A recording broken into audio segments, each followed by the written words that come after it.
Millions of animals are tortured inside British laboratories each year. Don't believe the hype when they tell you that torturing animals is good science. Animal experiments are morally and scientifically bankrupt, and they actually seriously hinder true medical research. We are still in the dark ages. This footage, captured by an undercover investigator inside Huntingdon Life Sciences, surely says it all. You've had your shot. Fucking sit still. I haven't got the patience today, I really haven't. Oh, shut up. Fucking hell! I'm really getting fucking bad with you! Jill gave birth to her son Luke in 1985, after which she realised that she would have to desist from activities that could end her up in prison. She was a devoted mom.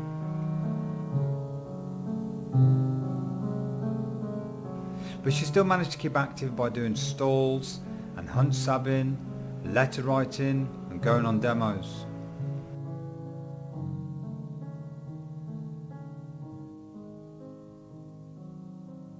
But she still always remained a keen supporter of the ALF.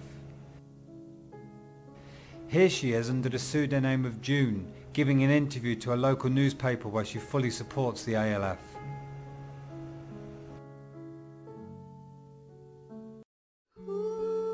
At the start of the 90s, Jill met Justin, and we were all delighted for her, because it was obvious she'd finally met her soulmate, and her big, beautiful, beaming smile got bigger than ever. Jill loved free parties, so when the Criminal Justice Bill cropped up, which tried to ban sabbing, travelling and partying in one go, well, it was time to party.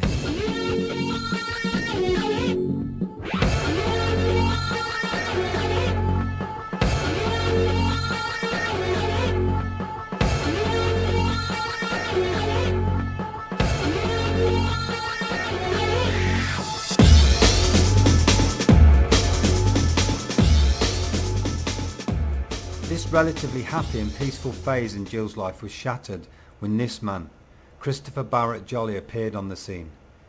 He'd already made a name for himself in the arms and drugs trade. Now his plans were to start exporting calves from Coventry Airport to the veal crates of Europe. Due to pressure from animal rights campaigners, Dover docks, the main outlet for calves and sheep to Europe, had been cut off to the exporters. So they turned to the likes of Mr. Barrett Jolly to keep their vile trade going.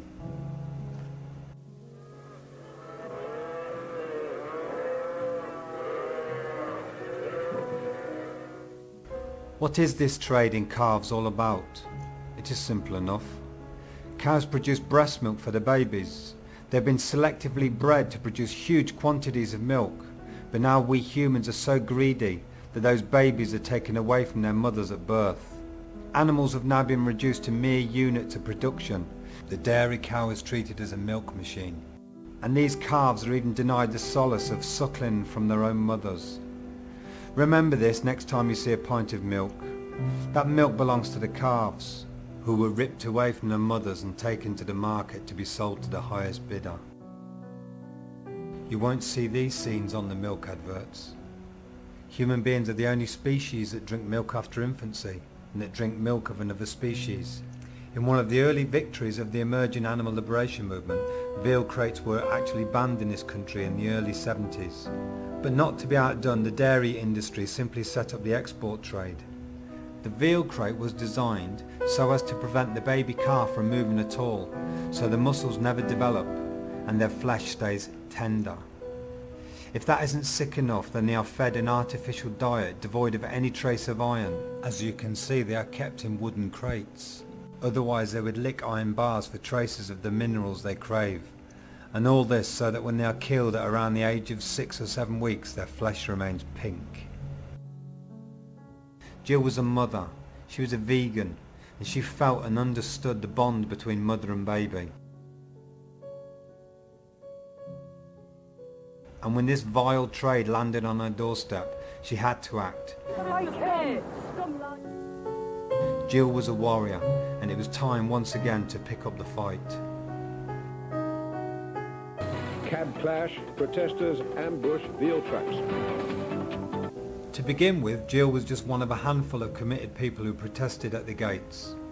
But gradually the numbers grew, as did the controversy. Coventry City Council tried to stop Jolly. But as always, where big money is involved, the High Court of Injustice stepped in and allowed him to carry on. Obviously we're pleased, because we started the action, we were very pleased that we got permission to operate.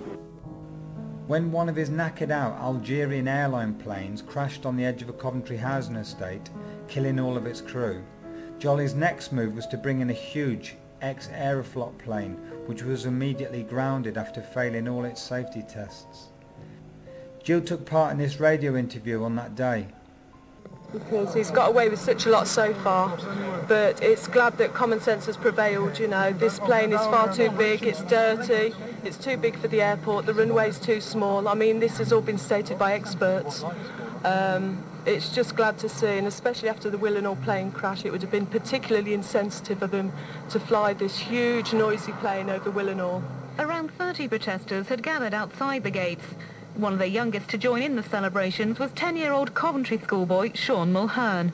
I think it's totally insane what they're doing, and it's totally unfair, and he was planning 300 odd to go out tonight, but I'm just here with my family to stop it. What was your reaction when you heard the news that the flight wouldn't be going out tonight? I thought it was brilliant. Best news I've heard all week. We're all on the same side, and I think we've proved by being here that our sort of methods do work. But I think if they came down and saw the calves go in as well as complain about the plane, then they would want to join with us. The protesters say they're more determined now than ever to stop flights carrying calves using Coventry Airport. But their celebrations may be short-lived. Mr. Barrett Jolly can make improvements to his plane, apply for another flight permit, and can then take more calves to the continent. He was back in business in no time. It was the first such flight since the Coventry air crash just before Christmas. Our Midlands reporter Eric McInnes was there. Coventry Airport is tonight the latest target for campaigners determined to halt live animal exports. Angry protests as Coventry's calf exports resume. We'll be here waiting, and there will be more and more people every day. We will never go away because we're absolutely determined to stop this disgusting trade. Jill spent many long winter days and nights up at the airport. It took its toll on her physical health, and the sight of those pitiful day-old calves broke her heart. But she never gave up. She was full of mischief and teasing, yet she was so caring and so loving. We'd all be chatting, and then they'd say, oh, there's a lorry coming, and the atmosphere would change to horror, and we'd all feel anger and pain, and everybody would be in tears, everybody would be screaming, everybody was trying to stop the lorries.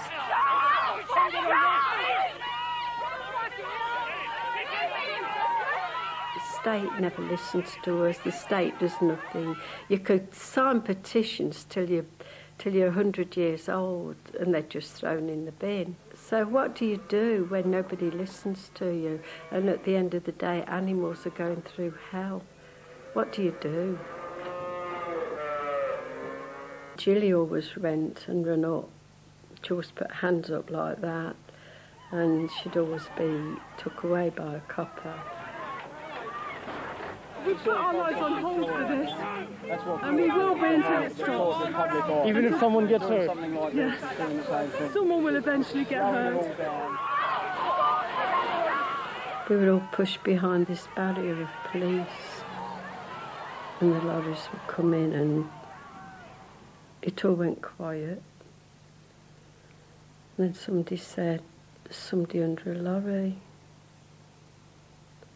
I knew it was Jill.